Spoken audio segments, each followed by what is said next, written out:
Booster Course Wave 2 for Mario Kart 8 Deluxe is here, and we're checking out all changes and differences made for the returning courses. First up in the Propeller Cup is Sydney's Sprint, which made its debut in Mario Kart Tour. This course takes us through the iconic landmarks of the capital of New South Wales in Australia, home to the world's tallest steel arch bridge, a historic amusement park, and the renowned opera house, all overseeing a grand sailboat-lined harbour. So how does this track differ from its mobile appearance? Let's find out.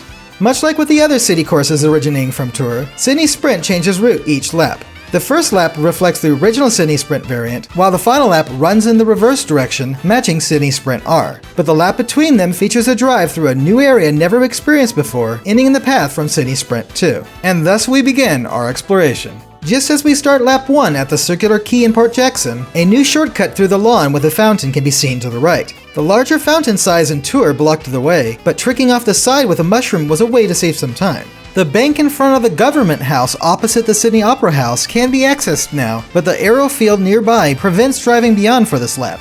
After passing through Luna Park, we see backwards-facing ramps placed on the Sydney Harbour Bridge, allowing for drivers to weave between the poles. This area was flat in Tour, but passengers on the Tangara train were known to toss mushrooms, bananas, and even bombs onto the track. Yikes! Now coins are tossed instead, but the train arrives 2 seconds earlier than before. One quick trip down the winding Qual Expressway, and we're ready for lap 2.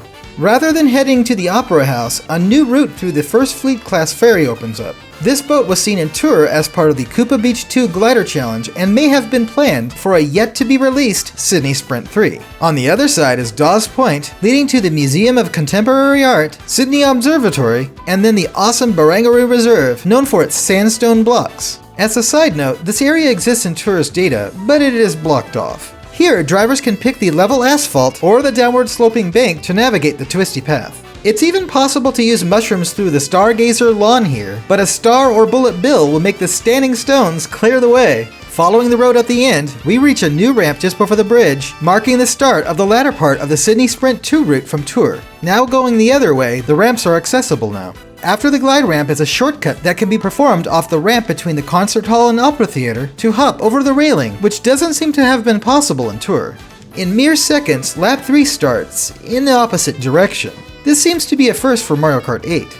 The route here is the same as in Sydney Sprint R, except that the bank in front of the Government House is now open. Overall, this is an impressive amount of new gameplay content. There are a good number of visual changes too. Aside from the texture and lighting improvements, some features are entirely new. Straight ahead is the ferry, which was not even seen here before. It faces the opposite direction compared to the aforementioned glider challenge. The fountain at the corner is designed differently than before, and the grass replaces the pavement here altogether. It's really neat to see the banners in front of the Sydney Opera House blowing in the wind now. They're mirrored on the other side like translucent flags, different than in Tour. The flowers in this planter were changed, as well as these behind the sign. Inside the concert hall, the audience seems to have changed seats. We're not sure why, but let's hope the ushers won't be mad. By the Luna Park sign is a new Mario Kart television truck. The barriers on the sides of the bridge appeared to be white chrome, but now it seems to reflect a blue based on elevation, likely from refracted light from the ocean and sky. Speaking of some possible lighting tricks, the windows on the building here seem simplified compared to Tour, no longer having the alternating tinting. There may be some other window tinting shenanigans going on here too. The entire area after the ferry is new, but it's interesting to see certain new background elements, such as this cruise liner and a Wario sailboat to add to the character-themed set. Wait, is that Uluru on the horizon? That's not supposed to be over there. Well, landmarks are all rearranged anyway, so why not move Ayers Rock too? Past the bridge, there are more flower patches and color varieties in the Mary Booth Lookout Reserve, or maybe Bradfield Park.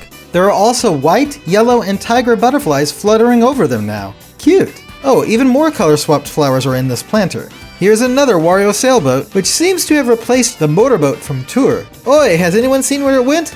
There's another case of the disappearing window tinting. What does it all mean? At any rate, after seeing the sights in reverse, it's time to hop over the water again where sailboats have changed positions. Finally, the propeller-towed transport trucks from Sydney Sprint R are not by the Banana Boys sign, probably because the layout is based primarily on the original variant. All of these new spectators sure have lots of sights to see, which may be better than looking at the new cloud formations in the sky. Then again, one may need inspiration. One thing inspired is the music for Sydney Sprint. It's a catchy, energetic contemporary jazz piece with brass, background vocals, flute, and a killer sax solo. The original already was good.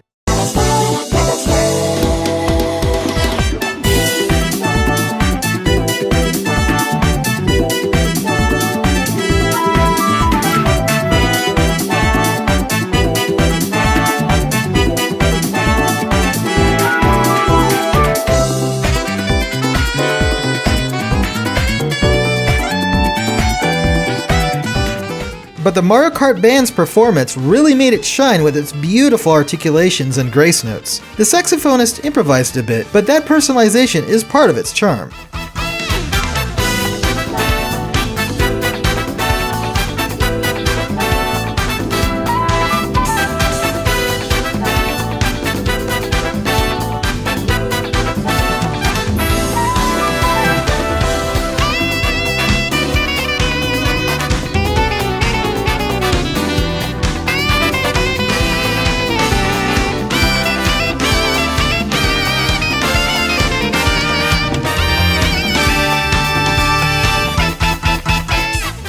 Yep, this theme is a bop and a banger, it slaps and it's our jam.